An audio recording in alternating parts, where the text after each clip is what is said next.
అయితే ఒక ఊర్లో ఇప్పటికీ బర్రె బత్తలు తిరుగుతారు మనుషులందరూ, పైన భాగం కింది భాగం కవర్ చేసే కాన్సెప్ట్ అక్కడ ఇంకా స్టార్ట్ కాలేదు. కానీ ఆ ఊర్లో మొగోళ్ళు అనేటోళ్ళు 2 చెవులు కవర్ చేసుకొని తిరుగుతారు అనమాట. ఎందుకంటే వాళ్ళ పరువు అనేది వాళ్ళ చెవులలో ఉంటుంది.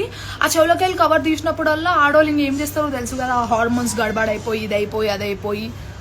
ఇప్పుడు నేను చెప్పిందంతా ఫేక్ స్టోరీ. నేను ఎందుకు చెప్పినా అంటే, ఆడోళ్ళు ఎప్పుడన్నా విమెన్ రైట్స్ గురించి మాట్లాడంగానే మొగోళ్ళు కమెంట్స్లలో వచ్చి, కొంతమంది మొగోళ్ళు కమెంట్స్లలో వచ్చి ఏమంటారంటే, అట్లనా బట్టలు ఇప్పుకొని తిరుగు, ఆడోళ్ళ బాడీలు మొగోళ్ళ బాడీలు ఒకటే కాదు ఇది అదని చెప్పి లెక్చర్ ఇవ్వడం స్టార్ట్ చేస్తారు.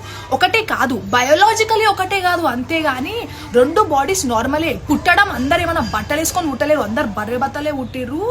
ఈ పైన భాగం కింది భాగం కవర్ చేసే కాన్సెప్ట్ స్టార్ట్ అయినప్పటి నుంచి విమెన్ బాడీస్ని సెక్షువలైజ్ చేయడం స్టార్ట్ చేసి, దాన్ని నార్మల్ కాదు, అలా బాడీ స్టాబు, అలా బాడీ స్టిగ్మా అన్నట్టు చూడడం స్టార్ట్ చేసిరు అనమాట. ఇప్పుడు నిన్ను ఒక రూమ్లో 10 మంది బర్రెబతాలతోటి ఒక నెల రోజులు బంద్ చేసేస్తే నీకు వాళ్ళ బాడీస్ నార్మల్ అనిపిస్తాయి. రోజు చూసి వాళ్ళ బాడీస్ నీకు నార్మల్ అనిపించడం స్టార్ట్ చేస్తుంది. సో రేప్ కాన్సెప్ట్ కూడా అంతే. Until unless you look at women bodies like, అంటే నువ్వు సెక్షువలైజ్ చేసి చూడడం, వాళ్ళ బాడీస్ని నార్మల్ కాదు అదేదో పెద్ద అది వజ్రం, ఇజ్జత్ అటాచ్ చేసేయడం, పరువు అటాచ్ చేసేయడం, అదంతా చేస్తే రేప్స్ కంటిన్యూ అయితేనే ఉంటాయి. అండ్ ఇంకొకటి, విమెన్ వాళ్ళ బట్టల గురించి వాళ్ళ ఫ్రీడమ్ గురించి మాట్లాడినప్పుడు ఇట్ డజంట్ మీన్ మేము అంత బట్టలు ఇప్పేసి తిరగాలని మాట్లాడరు వాళ్ళు. ఇప్పటికీ ఎంతో మంది విమెన్ బుర్ఖాలు వేసుకోవడం ఈజ్ ఫ్రీడమ్ అని అనుకుంటారు, గూంగట్ వేసుకోవడం ఈజ్ కరెక్ట్ అని అనుకుంటారు.